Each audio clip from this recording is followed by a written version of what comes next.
Today's topic is something a lot of people wonder about: how inheritance works, especially when it comes to passing wealth on to children. There's a common fear of hefty inheritance taxes, but as we'll explore today, there's a deeper way to look at wealth transfer. Right? And interestingly, it's not always about just passing things down.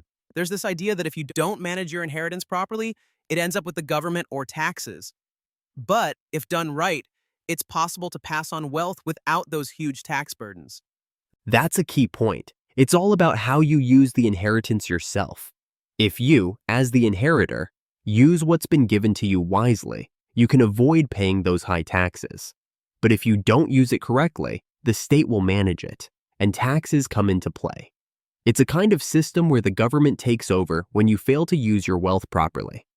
It's like the concept of managing resources efficiently. The government, instead of individuals, is left to handle things when people aren't making good use of their wealth. It's kind of like when you get a big chunk of something, but it's just too much to manage. What do you do with it? Exactly, and that's where things get interesting. Instead of just handing down money or assets, you could set up something like a foundation or a corporation. This way, the wealth doesn't just sit with the family, but can be used for a greater cause, and it's still part of the people's resources. That's a creative way to look at inheritance, building something bigger with the wealth. It takes it out of the traditional family handover and uses it for something that benefits society. The foundation idea keeps things in a public sphere, which removes the whole issue of private ownership. Right, and if done well, this shift could change how we think about money altogether. Imagine a world where instead of focusing on accumulating wealth just to pass it down, we focus on using that wealth to do something meaningful. That way, the next generation doesn't just inherit assets, they inherit a purpose. And that's a great point. Wealth isn't just about money, right? It's about the power to shape the future. When you have resources, you can contribute to something much bigger. But it's true.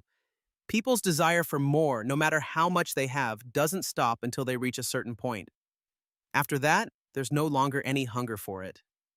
It's like the analogy with the shepherd and the dog, where giving a little bit of something makes them want more, but giving them a lot takes away that desire. In human terms, once a person has enough wealth, they stop being greedy. It's only when they feel scarcity that the greed starts kicking in. Yeah, and when it comes to inheritance, it's all about finding balance. If wealth is passed on without purpose, without direction, it can lead to problems. It's not just about the material, it's about the responsibility that comes with it. If we approach inheritance with a sense of duty and contribution, things could change dramatically. And this shift wouldn't just impact individuals. It would have a ripple effect on society as a whole. Imagine if we were all more focused on contributing than accumulating. Society would look completely different. And that's the kind of future that we could all be heading towards. Exactly. And while there's always the concern about who gets what, it's crucial that we start thinking in terms of purpose, not just possession. People who understand the true value of wealth will find a way to give it back, not hoard it. So, when it comes to inheritance, the old model of just passing it to the next generation might need to evolve. Instead of just handing down everything to children or family, we could be creating opportunities for them to manage it in a way that benefits more than just the family, but society as a whole.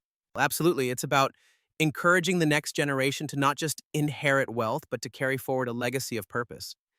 And in the process, wealth becomes something that contributes to society rather than something that creates division. Well said. So, in the end, it's not about avoiding inheritance taxes or passing down money in a way that benefits just your children. It's about thinking bigger. If we manage our wealth with a broader vision, it could change the way we all live and interact with the world. And that's the new paradigm, right? No more greed, no more endless desire, just a thoughtful, purposeful approach to what we have and how we use it. If we shift our focus from accumulating wealth to creating value, it's a win for everyone. And that's where the real shift will happen. We've reached a point where just holding on to things no longer works. We need to move forward and make those things count.